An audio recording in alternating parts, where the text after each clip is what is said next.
L'EVA. Attention, ce n'est pas que les fonds de tasse. L'EVA a différents sous-produits qu'il faut valoriser. La graine d'EVA peut être utilisée pour permettre d'avoir de l'huile qui peut être utilisée en savonnerie, de l'huile, en biocarburant. Et puis, quand on a pressé la graine, le tourteau que nous obtenons peut servir aussi à l'alimentation du bétail. Avec le caoutchouc, on peut faire le bitumage de nos routes. En un mot commençant, l'EVA offre une gamme d'opportunités à exploiter de façon intelligente. On peut utiliser des technologies pour avoir une bonne plantation. L'exemple est de l'utilisation des fibres de coco. Même si la pluviométrie est faible, à partir de cette pépinière que vous allez constituer avec les fibres de coco, vous avez un taux de réussite en champ qui est intéressant. Contrairement à l'EVA, le palmier à huile, lui, souffre de fausses épithètes.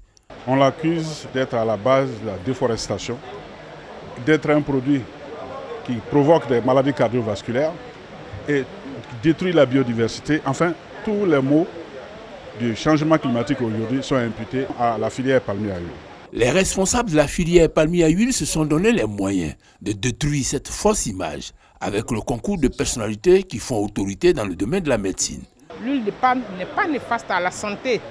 Quand on étudie en laboratoire les effets sur les cellules et sur les animaux, sur le foie de l'huile de palme et de l'huile d'olive, je vous assure que l'huile d'olive n'est pas meilleure que l'huile de palme.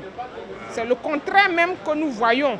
Résultat des fins de parcours, ces deux spéculations sont victimes de préjugés pour lesquels des campagnes de sensibilisation et de communication doivent être organisées, surtout dans le cadre de l'huile de palme. Trouver des moyens, communiquer sur les résultats de recherche, communiquer sur la réalité des chiffres, parce qu'on lutte contre des lobbies.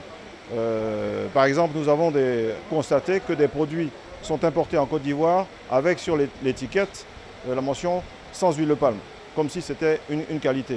Et nous demandons au gouvernement de réagir. Une sollicitation à propos pour sauver cette filière et les milliers de petits producteurs.